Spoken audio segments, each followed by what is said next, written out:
Or maybe he's alive. I don't know. No, I'm just kidding. This is not a conspiracy theory podcast. I'm just saying.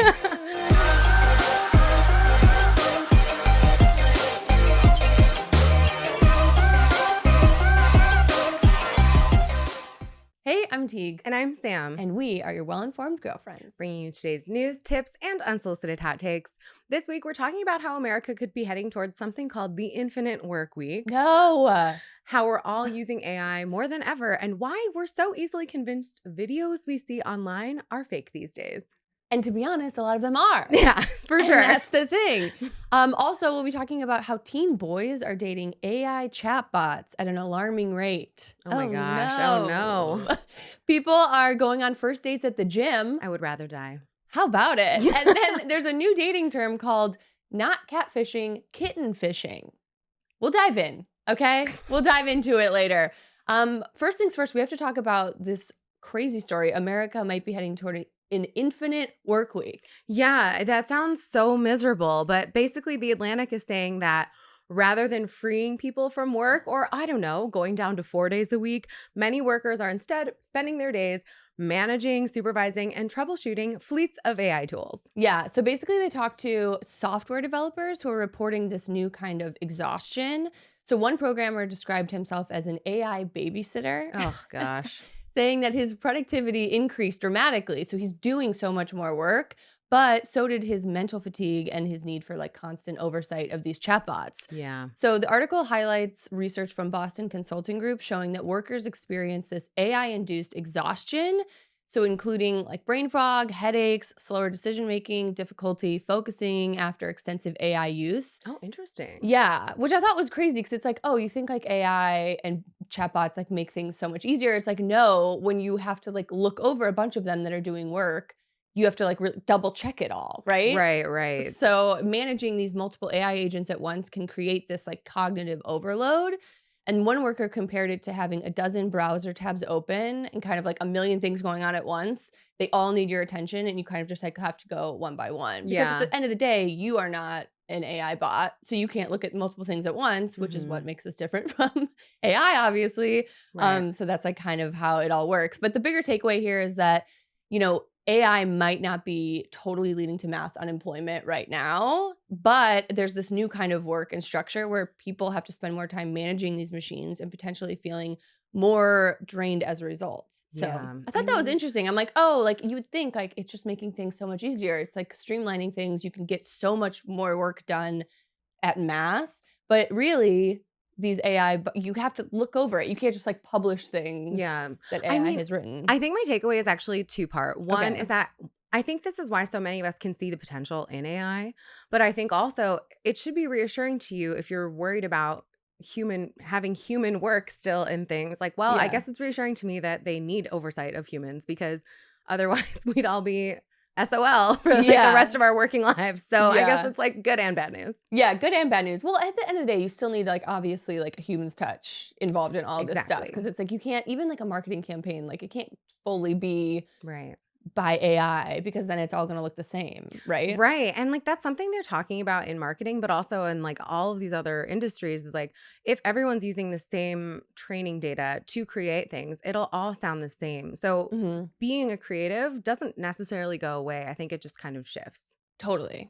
Okay, well, this leads us to our next story, which is also AI. Yes. Okay. It's an AI-themed day for us here, but Americans are actually using AI more than ever. Okay. However, we're still nervous about it. According to a new Pew Research Center survey, half of Americans now use AI chatbots. That's like ChatGPT, Gemini, Copilot. That's up from a third in 2024. Okay. And 1 in 4 people use them daily. Do you use it daily?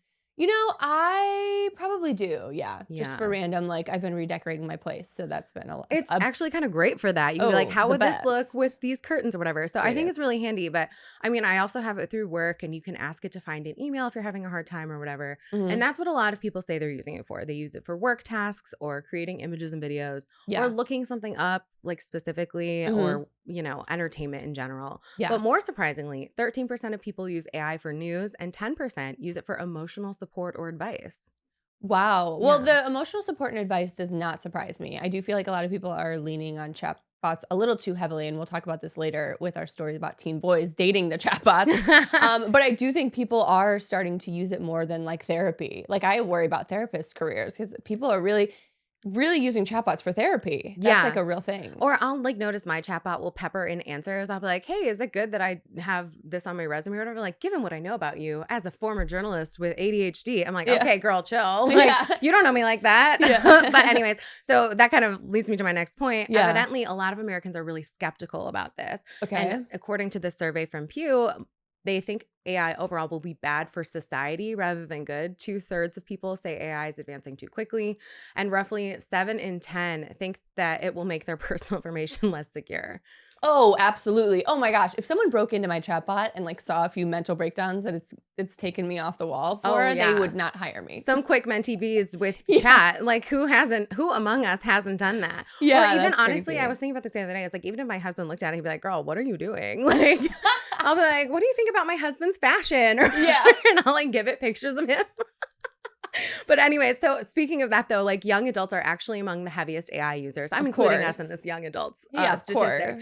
But evidently they're not especially optimistic about it. Okay. In fact, adults under 30 are more likely than older Americans to think AI will have negative effects in the future. It's funny because we love it so much. Like we do use it as a crutch. Like it is helping me redecorate my entire apartment. Yeah. But I do think we also see like how quickly it can spiral out of control and take over a lot of jobs. So yeah, I think that's like why we probably life maybe. I find like if I talk to chat too much, I find like my creative juices are not flowing as like well as they might be if I were just, you know, staring at nature and thinking thoughts. No, for sure. Okay, well, this leads us into our next story about how teen boys are dating these AI girlfriends. Oh my gosh. And experts are worried, understandably. So there's this growing number of teenage boys, and they're forming emotional and even romantic attachments to AI chatbots. And they're actually designed to act as girlfriends, companions, confidants.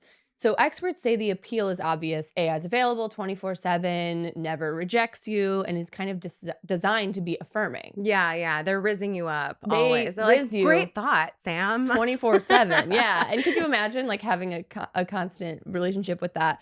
It can get addicting, right? Oh, for sure. So researchers and child development experts are worrying that these relationships could short circuit important social experiences, obviously. Yeah. Real relationships involve conflict, compromise, vulnerability, rejection, as we know. And chat will never reject you. No. And surveys suggest that the trend is not fringe. Yeah. One UK study found that many boys are using these AI chatbots, not just for entertainment, but for this emotional support, therapy-like conversations, and romance. So it's interesting because experts say that it could be good, you know, for children to like kind of learn how to talk to someone, but you also have to have those real world experiences, obviously. Yeah. And it's like, I think in the real life, there's much more friction in even just friendships than what ChatGPT is going to give you. Like if you say something rude to chat, it's never going to be like, wow, that was actually rude and it hurt my feelings because it's a robot. It doesn't have feelings. But if you say something rude to your friend, they're going to be like, hey, Sam, that was out of pocket. And then you're going to be like, what do I do? Because you spent all of your time talking to this bot that endlessly affirms you. Right, exactly. Yeah. So the supporters of these AI companions argue that it does provide this like safe outlet for lonely or socially anxious teens, especially in the day of the thing we always talk about, the male loneliness epidemic. Yeah. But critics counter that AI can be a useful tool, but become problematic when it starts replacing these real friendships, real relationships, when you're no longer like seeking out that friendship to talk to someone about, and you're just like bouncing ideas off of chat bots. That's, I think, when it becomes a problem. And I agree. I think that's probably the thing. I totally agree with that. That said, I do think, and this is a hilarious like aside, however, my husband will we're doing our premarital, postmaritally counseling because it's a long story. But anyways, he will go and put what the therapist and I have told him into chat. And when it confirms what we've said, he's like, oh, great idea. I'm like, you need the robot to tell you? So I have a new pitch for anyone who's listening. Yeah. If you could get maybe like Joe Rogan to be the voice of a chatbot that's like therapy for guys, and then they will listen to this podcast / talk to Joe Rogan's voice that's a chatbot therapist, maybe they would get the help that they need. I love that for them. Great. Yeah. Why don't you make it, Sam? Okay, amazing. Joe Rogan, hit me up. Okay, next story. What is this? Okay, so speaking of AI, if you've ever looked at your TikTok feed and been convinced that almost everything is AI, that feeling actually has a name. It's called the liar's dividend. Okay. And it's this phenomenon where the widespread awareness and existence of deceptive AI deepfakes allows people to easily dismiss genuine and damaging evidence as sort of fake. Okay. So this is from the legal scholars. Their names are Bobby Chesney and Danielle Citron. And it basically shifts the burden of proof, making the public skeptical of what's real online. So for example, when the US bombed that school in Iran, people were online being like, this is fake news, it's propaganda from Iran, but it really happened. And it basically means that anyone can point to an authentic video and falsely claim that it's been manipulated, and the public can never be sure. So once, even if you call up your mom and you're like, hey mom, it's me, I need an Amazon gift card or whatever, she is going to not think that it's real because she's experienced so much AI slap on the internet. Right. And it also, by the way, it makes it possible for public figures to evade accountability. And so that's kind of like this whole thing of fake news, but just taken to the nth degree. Totally. So yeah. Anyways, the only way to really combat this, by the way, is with advanced technological solutions. So the tech companies themselves that provide the platforms of putting videos out, they can label things as made from AI, and some of them are. There are also these things called watermarks, which is the same concept as what's on a picture. But then there's also essentially a manifesto that could be attached to an image deep within the data that's hard to edit, and that's called media provenance. So those are all things that people can do, but also increasing digital literacy. But yeah, I just thought that was a really weird concept. So people are just thinking things are fake now? Yeah, even when they're real. It's interesting because, TikTok I've seen is definitely marking a lot of things like AI generated, or like this was made with AI generated content. So I think that that's cool and like good to like know. So yeah, I don't know. I haven't had this phenomenon yet. I think if anything, I am thinking things are real. And they're fake. Yeah, like the bunnies jumping on the treadmill, or not the dog. On the, or the dog. But it's like, it comes up in different aspects. So like Benjamin Netanyahu, as far as we know, is alive still. But there's this whole corner of the internet that thinks that he's dead, and they're using deepfake technology to make videos of him. And people are like pausing videos where it looks like he has 6 fingers or whatever, but he doesn't. It's just the blur of the video or anything like that. Right. And so it comes up where people are, and then Mitt Romney made a video with him and was like, oh, they wanted me to confirm you're alive. And he's like, haha, I am alive or whatever. And then everyone's like, Mitt Romney's also fake now. And it's like, they're both alive. Yeah, that's funny. So well, I've also seen like videos of people that they think looks like Epstein walking around. Oh, yeah, and I'm like, what? Yeah. So I guess who knows? Who knows? I think some of those are deepfakes, and I think some of them are coincidence, but or maybe he's alive. I don't know. No, I'm just kidding. This is not a conspiracy theory podcast. I'm just saying. It might help our views though. Yeah. Okay, this next story I think is very interesting. Oh my gosh, yes. People are obviously over the dating scene nowadays. We're getting a little dating fatigue. The apps no one really wants to do it anymore. So now people are doing something new. They are starting to go on first dates at the gym. That's right. People are meeting up for hot yoga. People are meeting up to lift weights as a first date. Would you do it? I would literally rather die. I cannot imagine, as a sweaty girl, a worst way to make a first impression on a man. Yeah. Like, how can I look my absolute worst? I guess, if he sticks around, he's the one. But like, if I'm the dripping with sweat, red face, nasty, like, oh no, he's running for the hills. No, for sure. I do think it's too much pressure. Like, I'd have too much pressure to perform. I would have too much pressure to wear the right outfit. I think and also, by the way, who's talking during a workout? Like, it's like, oh my, and so where's your brother live? You're like, lifting weights. It's like, I just feel like you really can't get to know someone in a workout class. No, especially not like a yoga class. You're supposed to be quiet, like deep breathing. Yeah, and it's like, hey, like, how are you doing today? How's your morning? It's so like, I just can't do it. No. But people are apparently finding love in the gym. So maybe it's a new thing. Not for me. Not for me. I mean, like, maybe if you wanted to go for a lackadaisical walk through a park, I'd be like, all right, that's fine. I can still look cute doing that. But absolutely not at the gym. Can you imagine being at Barry's like, hey? Yeah. Not for first date, maybe a third, but I can't. No, honestly.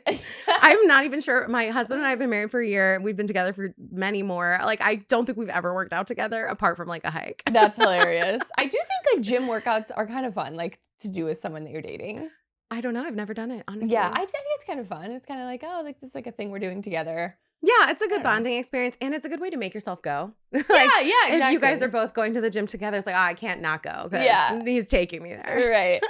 Okay, so now we're going to do a little segment we're going to start to do. We have some brands that we've started working with, and one of our favorite brands, as we know, is Jack in the Box. Our favorite. We love Jack. They sent us a box of goodies, so I'm just going to really quickly show us what they sent us this week, and thank them so much again for sending it. Jack in the Box, we love them. They did a collaboration with Hot Ones. Another favorite show of the pod. But basically, I wanted to show you what they sent us. This was so cool. They have these individual Hot Ones sauces. They have a sriracha, a buffalo, and the Last Dab Apollo, which looks very, very spicy. I'm so scared of that one. That looks really scary. And then there's even a mystery box. I don't know what's in here. Let's see. Do you want to open? Yeah, let's see what's going on.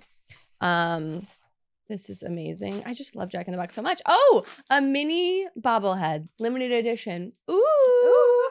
Very fun. We love it. Well, thank you so much, Jack in the Box. You're the greatest. We love Hot Ones. And what a fun little thing. Yeah, thank you for that. We love gifts. Okay, so our next story is about dog travel.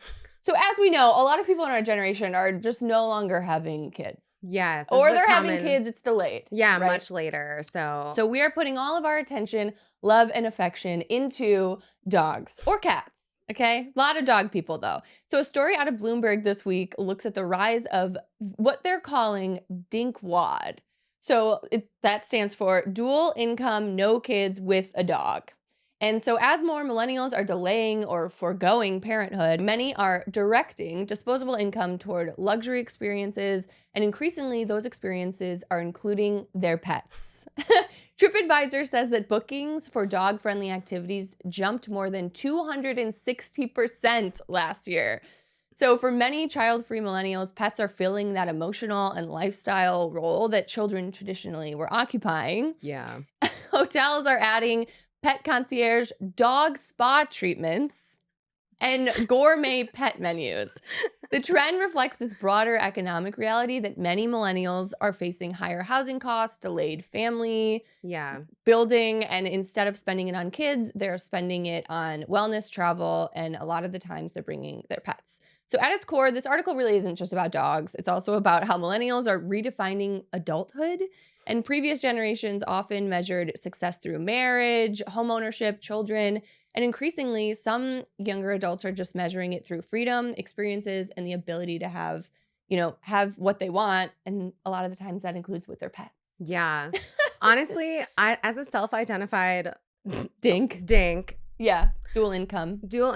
No kids. Well, actually, honestly, we really more identify as the dual income little dog owners.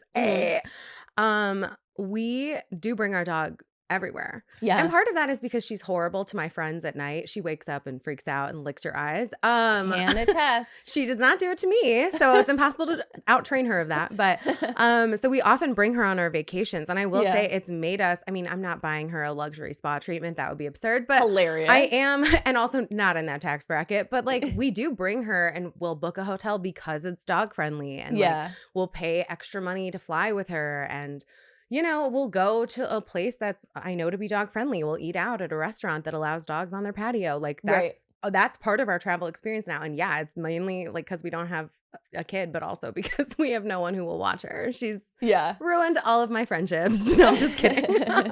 That's funny. No, I do think it's an interesting sign of the times, honestly, because it's like I feel like people are just building new family structures, and sometimes those are not including kids, and mostly people are putting a lot of that attention to dogs. So. Yeah, well, and here's the thing. My dog's never going to ask me to pay for Harvard or her own bedroom, so way cheaper. No. Yeah, Pepper is not going to the university. She's not even going to obedience school. Let's start there. Yeah. That's hilarious. Okay, we are going to get into our new segment we're calling Sports TLDR. We're breaking down the sports stories that everyone's talking about at the office so you can have a say in what's going on. So the biggest story this week, obviously, we're talking about the World Cup.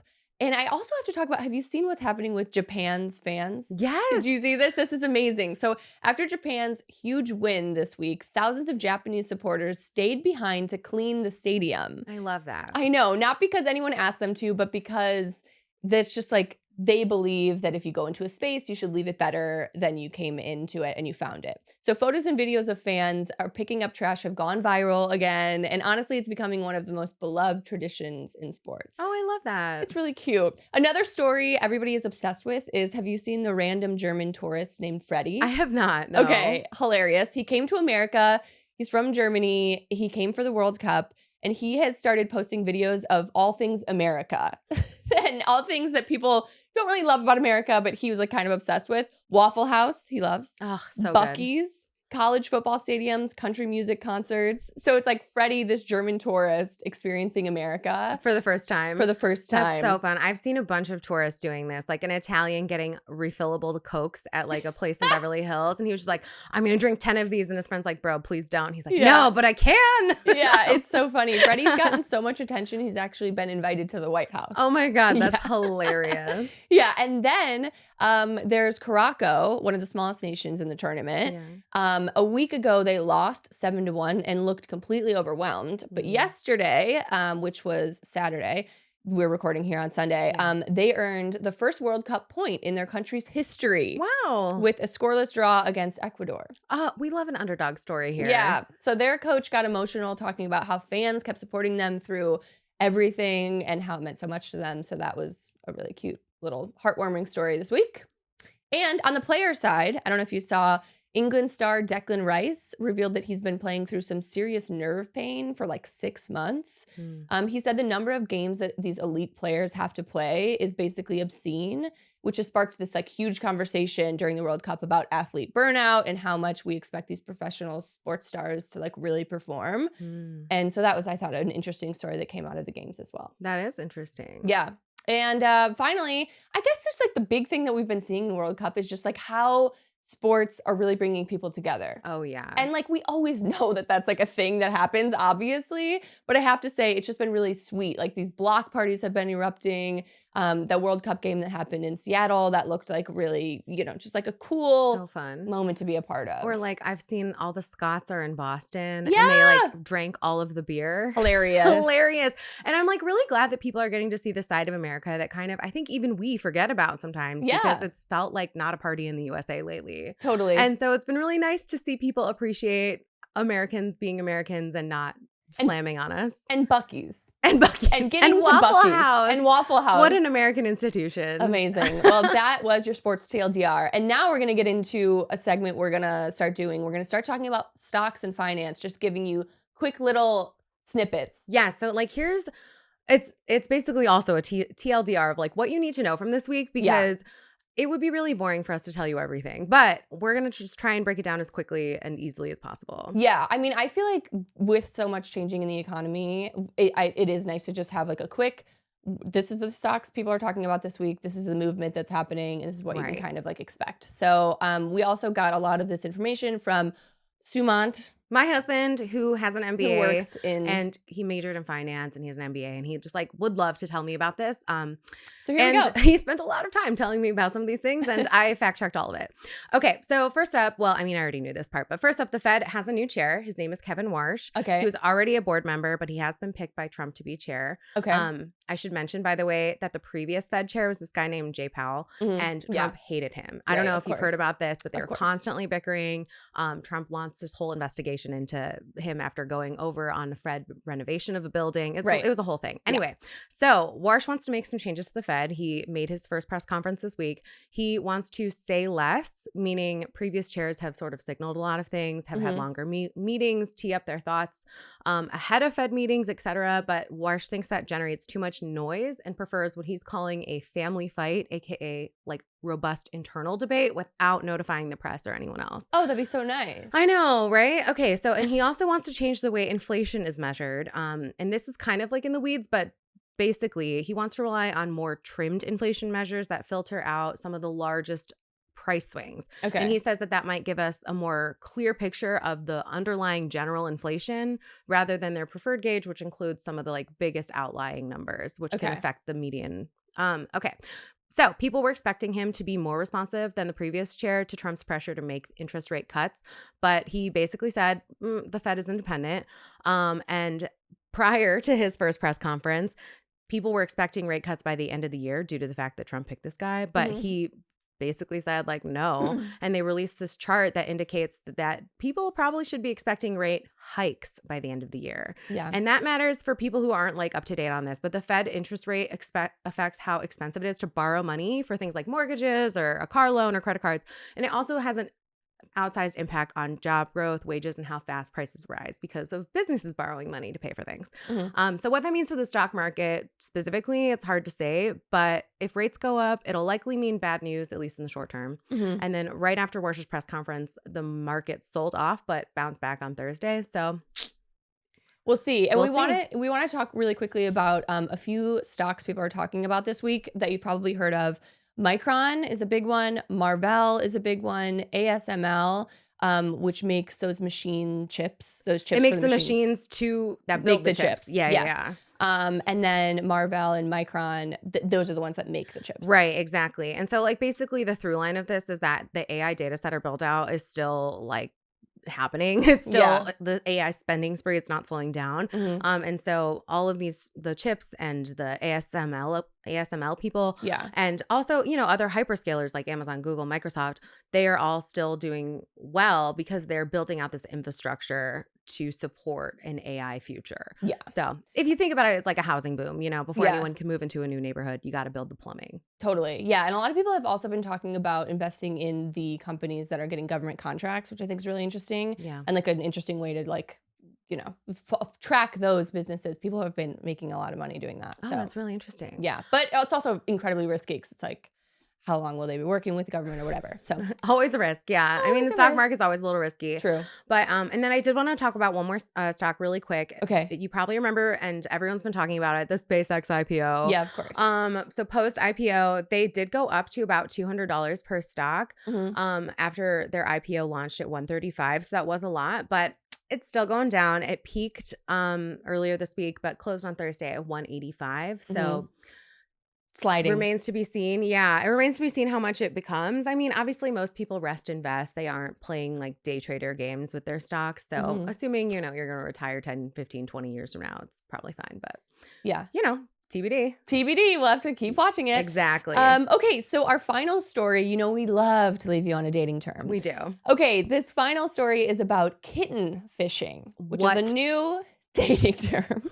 So kitten fishing is basically the baby version of catfishing. So while catfishers refer to someone creating a totally fake online identity, like kitten fishing involves telling smaller lies or exaggerating certain details. So according to dictionary.com, kitten fishing is the act of making oneself appear more desirable in online dating apps, especially through the use of old or edited photos and inflating profile descriptions. So maybe you you work at a company and your profile says like you're an account executive or something, but maybe you're like way lower than that. Oh, and then so you're like, it's just like little lies. It's like little white lies that you're sprinkling in. So it's not a total catfish. You're not totally catfishing. You definitely work at the company, but maybe you don't have this position that you're saying you have on your dating app. Oh my God. Kitten fishing, a little lie. Who among us hasn't had a little white lie? A little kitten fish. A little kitten fish. I'm up there like shaving off a few pounds or like, blurring out the redness in my face. Oh my God. Come on. Can a girl live? Jeez. Yeah. Kitten fishing. You can't do it. Evidently not. They're going to come after you. What if you're just you go somewhere and you take a picture with really good lighting intentionally for your dating profile? I mean, is that kitten fishing, or do you need to be in the most heinous lighting available? No, I think kitten fishing is really just like the white lies. Okay. I think you're catfishing if you're shaving off things. I thought catfishing is when you pretended to like be someone you're totally not when you're just being like, oh, she lost 5 pounds. Don't worry about it. I don't know. And either way, I don't think we're supposed to be fishing at all. But yeah, you're right. Well, it's I'm married, okay. You're so out of the market, so it doesn't matter. I remember back in the day. Well, thank you guys so much for being here. We love you so much. We'll talk to you next week. If you could like and subscribe, we'd love you forever. We'd Bye. love it. Bye.